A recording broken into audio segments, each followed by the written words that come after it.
안녕하세요. 올 가을쯤 결혼을 앞두고 있던 30대 초반의 여자입니다. 남자친구가 백마탄 왕자는 아니지만 그래도 제 운명의 상대라고 믿었고 앞으로 행복하게 오래오래 같이 살 일만 남았다고 생각했어요. 하지만 역시 결혼은 둘만 좋아서 될 일은 아닌가 봅니다. 저와 남자친구는 친구의 소개팅으로 만났습니다. 처음부터 결혼을 목적으로 두고 만난 건 아니고 잘 되면 사귀는 거고 안 되면 친구 정도로 남으면 되지 않겠냐는 주선자의 말처럼 가벼운 마음으로 만난 사이예요. 저는 지방 국립대에서 공대를 졸업했고 남자친구는 서울에 있는 중위권 대학을 나왔습니다. 현재 저는 대기업 중 한 곳에서 일하고 있고 남자친구도 중견기업에서 근무하고 있어요. 대학이나 직장이 남녀 사이에 무조건적으로 중요한 것은 아니지만 저는 적어도 제가 남자친구한테 꿀린다고 생각한 적은 없어요. 실제로 그렇기도 하고요. 아무튼 그렇게 서로의 조건을 어느 정도 아는 상태에서 만났기 때문에 오히려 처음 만난 자리임에도 불구하고 그다지 불편하지 않았습니다. 무엇보다 서로 대화가 잘 통했어요. 살짝 쑥스러워하면서도 저를 재밌게 해주고 싶어하는 남자친구의 모습에서 저는 호감을 느꼈고요. 그 이후로 몇 번 더 연락을 주고받고 만나면서 사귀게 되었어요. 남자친구와 2년 정도 교제를 하면서도 결혼에 대해선 진지하게 생각해 본 적은 없었습니다. 일에 대한 욕심도 있었고 아직 제 나이가 그렇게 많다는 생각도 안 들었거든요. 반면에 저보다 3살 많았던 남자친구는 생각이 달랐던 것 같습니다. 사실 사귄 지 1년 반 정도 지나면서부터는 계속해서 결혼에 대한 이야기를 은근슬쩍 먼저 꺼내왔거든요. 사귄 지 2년이 넘어가면서 남자친구가 슬슬 조바심이 나는 눈치였어요. 그러다 느낌적으로 오늘은 프로포즈를 하겠구나 싶었던 날이 있었는데 아니나 다를까 남자친구가 청혼을 해왔습니다. 당혹스러운 마음도 약간은 있었지만 결국엔 예스를 외쳤고요. 결혼을 약속한 이후로 여러 가지 해야 할 일들이 많이 생기더라고요.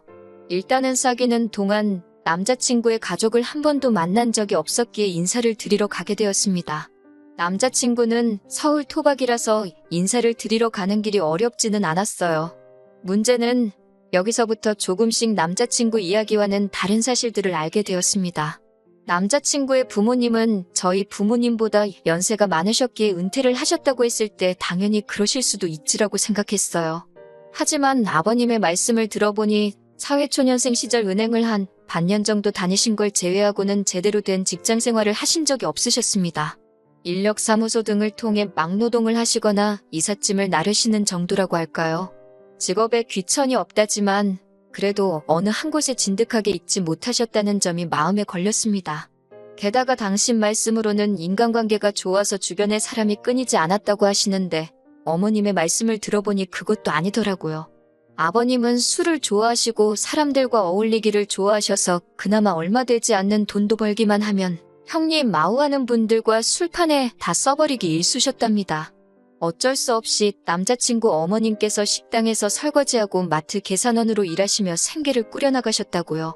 이 이야기를 어머님 당신은 하소연을 하기 위해 꺼내신 듯 했지만 저로 하여금 더욱더 아버님에 대해 안 좋은 생각을 갖게 했습니다.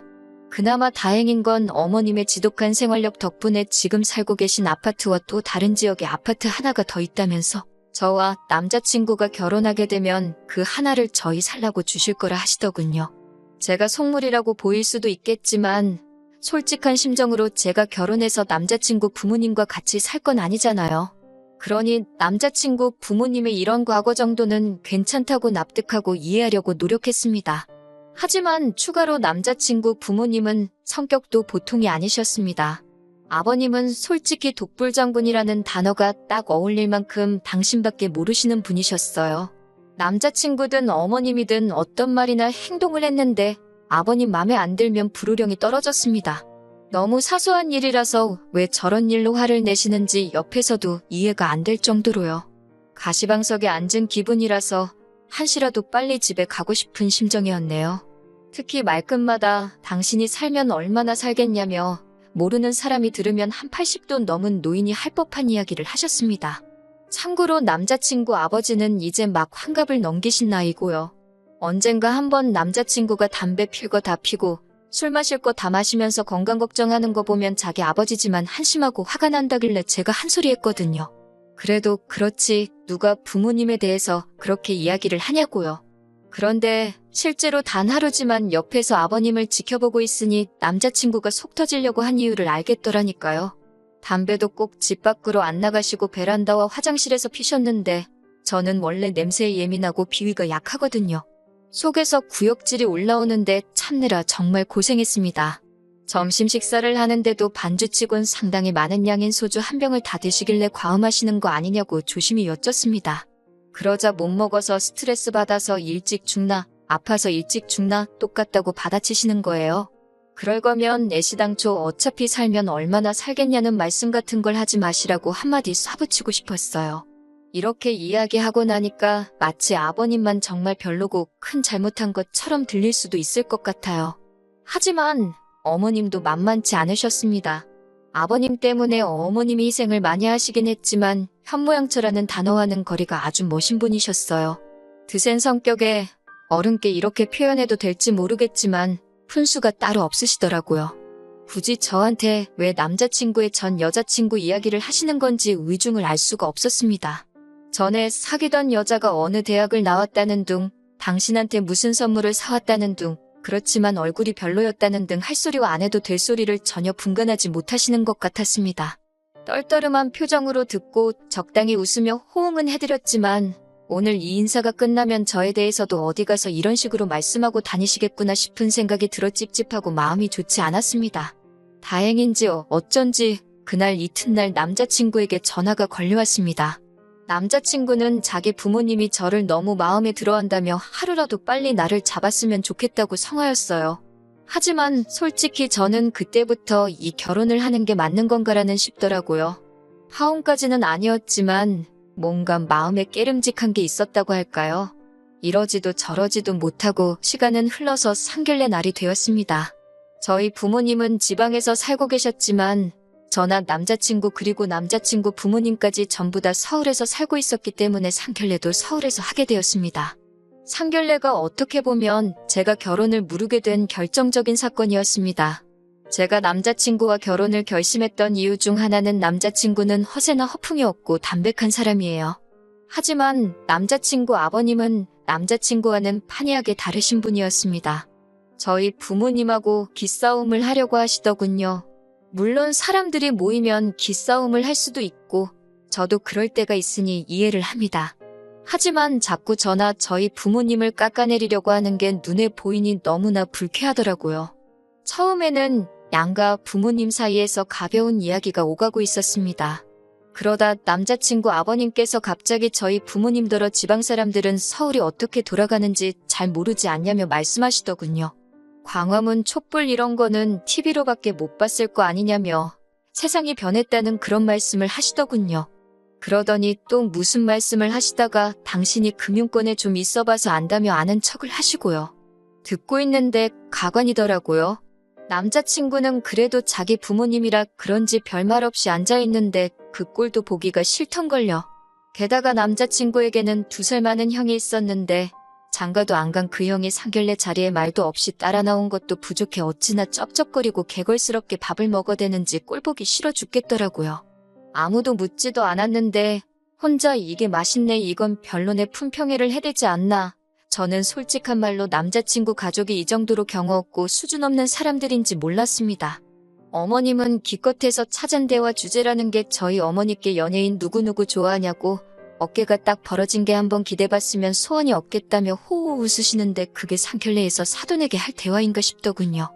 이 무렵에는 파혼은 둘째치고 이런 자리에 저희 부모님을 모신 것 자체가 죄송스럽고 부끄럽기까지 했습니다. 그래도 저희 부모님은 어찌됐건 딸이 결혼하겠다는 사람이고 그 사람의 가족이라 그런지 최대한 예의 있게 대하시려는 모습이었습니다. 보다 못한 저희 어머니께서 집은 어떻게 할 건지 이야기를 꺼내셨어요. 사실 남자친구와 저 둘 다 직장 생활을 한 기간이 있었기 때문에 돈은 어느 정도 있는 상황이었습니다. 둘이 대출 좀 받고 하면 서울에 둘이 살 보금자리 하나 정도는 마련할 수 있을 정도였어요. 그런데 남자친구 어머니께서 지난번에 말씀하셨던 아파트 이야기를 다시 꺼내시더라고요.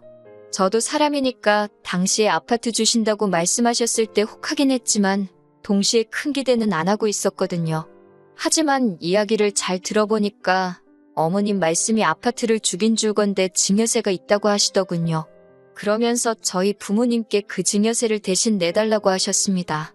증여세만 내면 10억짜리 아파트가 저희 몫이니 손해는 아닐 거라고요.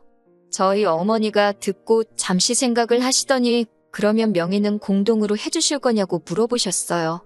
시어머니께서는 겨우 증여세만 내는 건데 공동명의는 욕심이 과하지 않냐고 그러셨고요.